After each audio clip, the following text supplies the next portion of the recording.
శ్రీకాకుళం జిల్లా కలెక్టరేట్ సమావేశ మందిరంలో ఎంపీ లార్డ్స్ నేషనల్ హైవేస్ జల విజయవన్ మిషన్ పథకాలపై కేంద్ర పౌర విమానయాన శాఖ మంత్రి కింజరాపు రామ్మోహన్ నాయుడు సమీక్ష సమావేశాన్ని నిర్వహించారు. సంబంధిత అధికారులతో మాట్లాడి క్షేత్రస్థాయి పరిస్థితులను అడిగి తెలుసుకున్నారు.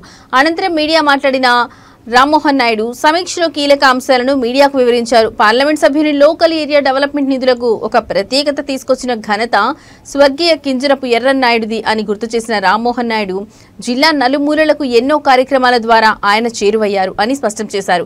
ఈ 10 ఏళ్లలో అదే స్ఫూర్తితో అనేక కార్యక్రమాలను నిర్వహించామని, ప్రభుత్వం నిర్వహించలేని వాటిని ఎంపీ లార్డ్స్ నిధుల ద్వారా సాధ్యం చేసుకుంటున్నామని అన్నారు. సీసీ రోడ్లు, డ్రైనేజీలు, బస్ కాంప్లెక్స్, ఎలక్ట్రికల్ లైన్లు, సోలార్ లైన్లు, ఇతర ప్రాజెక్టులను స్థానిక ఎమ్మెల్యేల డైరెక్షన్లో ఎంపీ లార్డ్స్ ద్వారా చేసుకుంటూ వచ్చామని తెలిపారు. ఏ సంవత్సరం ప్రారంభించిన కార్యక్రమం అదే సంవత్సరం ముగించాలి అనే విధానంలో ఎంపీ లార్డ్స్ నిధులను ఖర్చు చేస్తున్నామని రామ్మోహన్ నాయుడు స్పష్టం చేశారు. భువనేశ్వర్ దగ్గర తంగి నుంచి మన విశాఖపట్నం వరకు ఈ యొక్క కోస్టల్ కారిడార్ ని ఫేజ్ 1 కింద దాన్ని ముందుకు నడిపిస్తున్నారు. దానికి సంబంధించినటువంటి డిపిఆర్ తయారు చేసే సంస్థను కూడా కేంద్ర ప్రభుత్వం నిర్ణయించింది. వాళ్ళ ఆఫీస్ కూడా విశాఖపట్నంలో స్టార్ట్ చేసుకున్నారు. అలైన్మెంట్ ఫేజ్ లో ఇప్పుడు ఉంది. కలెక్టర్ గారికి కూడా చెప్పాం.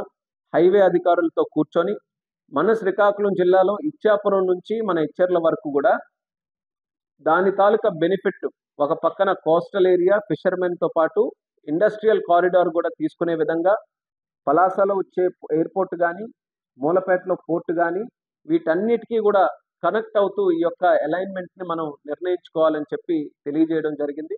అది రానున్న కాలంలో ఇది అలైన్మెంట్, డిపిఆర్ అన్ని కూడా తయారు చేసే సమయం ఇప్పుడు వచ్చింది కాబట్టి అందులో యాక్టివ్ గా పార్టిసిపేట్ చేసి బ్రహ్మాండంగా 6 లేన్ కోస్టల్ కారిడార్ మనం తయారు చేసుకుంటే ఒక పెద్ద భూమి మన ఎకనామిక్ యాక్టివిటీలో మన జిల్లాలో మనం చూడబోతున్నాం. సో దానికి సంబంధించి హైవే మీద రివ్యూ కూడా పెట్టాం. అలాగే మరొక పక్కన మనకి భోగాపురంలో కూడా ఎయిర్పోర్ట్ మొన్ననే నేను రివ్యూ చేసిన తర్వాత వర్క్స్ చాలా శరవేగంగా జరుగుతున్నాయి.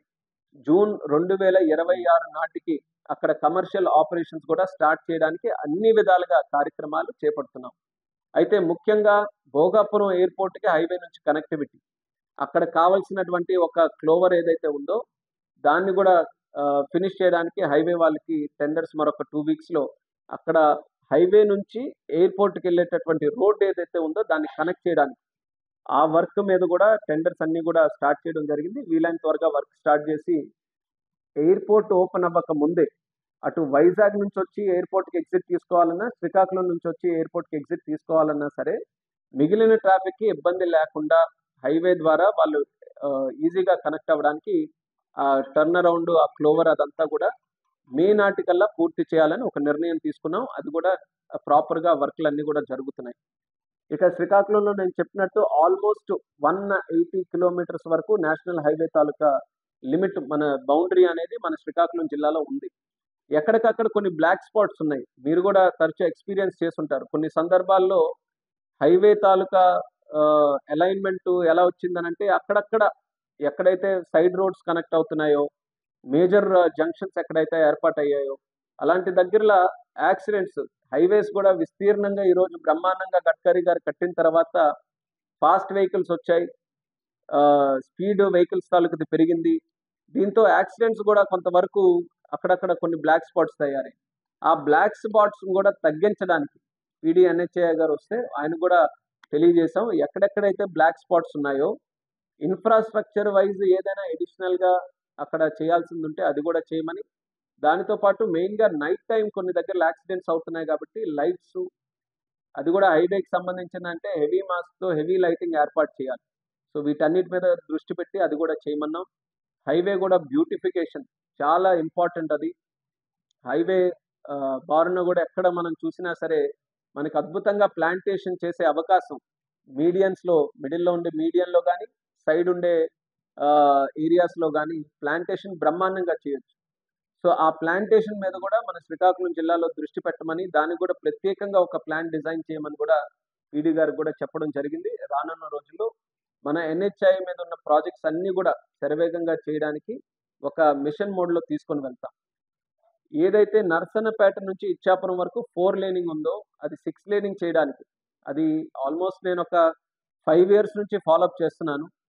దాంట్లో ప్రధానంగా ఒక ఏమొస్తుందనంటే ట్రాఫిక్ నర్సన్నపేట వరకు జమ్మూ వరకు ఎంత ట్రాఫిక్ ఉందో దాని నుంచి ఇచ్చాపురం వరకు వెళ్ళినప్పుడు ట్రాఫిక్ తగ్గుతుంది. ఎందుకనంటే నర్సన్నపేట నుంచి కొంత ట్రాఫిక్ ఒడిశా వెళ్ళడానికి పాతపట్నం మీదుగా వెళ్తుంది కాబట్టి ఆ హైవేని ఎన్హెచ్ కింద మనం డిక్లేర్ చేసుకొని స్టేట్ హైవేని ఎన్హెచ్ చేసాం పాతపట్నం. ఇక్కడ ట్రాఫిక్ తగ్గుతుందనే ఆలోచనతో ఇంకా అంత వేగంగా చేయడానికి ఇంకా కేంద్ర ప్రభుత్వం ముందుకు రావట్లేదు. అయినప్పటికీ కూడా దాని మీద ఉన్న స్ట్రక్చర్స్ కొన్ని పాయింట్స్ దగ్గర ఎస్పెషల్లీ ఇప్పుడు మూలపేట పోర్ట్ వస్తుంది. పోర్ట్ నుంచి హైవే దగ్గర ఎక్కడైతే కనెక్టివిటీ కావాలో లేకపోతే అడిషనల్గా కొన్ని జంక్షన్స్ ఇప్పుడు కొత్తగా తయారైన జంక్షన్స్లో కూడా ఫ్లోటింగ్ ఎక్కువ పెరగడం వల్ల అక్కడ కూడా అండర్ పాస్లు ఎక్కడెక్కడైతే కావాలో అది విడిగా ఒక వేరేగా ఆగ్మెంటేషన్ కింద ఒక ప్లాన్ తయారు చేసి ఆ ఇచ్చాపురం వరకు కూడా అట్లీస్ట్ ఆ స్ట్రక్చర్స్నైనా మనం ముందుగా డెవలప్ చేయాలని ఒక నిర్ణయం తీసుకోవడం జరిగింది. దాని మీద కూడా దృష్టి పెడతామని తెలియజేస్తున్నాం. అలాగే రాష్ట్ర ప్రభుత్వానికి కేంద్ర ప్రభుత్వానికి అత్యంత ముఖ్యమైనటువంటి కార్యక్రమం జల్ జీవన్ మిషన్. మన ఎన్డీఏ కూటమి అధికారంలో రాకముందు ఎన్నికలకు వెళ్ళినప్పుడు రాష్ట్ర ప్రజలందరికీ కూడా ఒక హామీ ఇచ్చాం.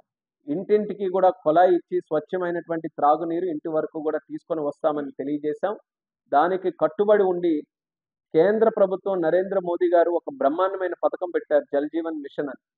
జల్ జీవన్ మిషన్ గత ప్రభుత్వంలోనే మొదలైనప్పటికీ ఆ రోజు ఉన్నటువంటి ప్రభుత్వం ఆంధ్రప్రదేశ్ రాష్ట్రంలో గత ప్రభుత్వం దాన్ని సరిగ్గా వినియోగించుకోలేక దాని తాలూకా శక్తి దాని తాలూకా సామర్థ్యం తెలుసుకోలేక ఒక పక్కన ప్రజలకి అది అందిస్తే వాళ్ళకి ఎంత మేలు జరుగుతుందో అనే దాని మీద దృష్టి పెట్టలేక కేంద్ర ప్రభుత్వం దానికి బ్రహ్మాండంగా ఫండ్ ఇచ్చి ముందుకు నడిపించినప్పటికీ కూడా మన ఆంధ్రప్రదేశ్ రాష్ట్రంలో అది ముందుకు నడవలేకపోయింది.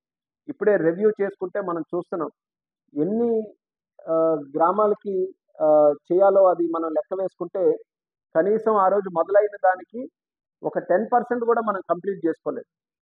ఇప్పటికీ కూడా ట్యాప్ లేసిన దగ్గర సోర్స్ తాలూకు ప్రాబ్లం ఉంది, సోర్స్ దగ్గర ట్యాప్స్ తాలూకా ప్రాబ్లం ఉంది.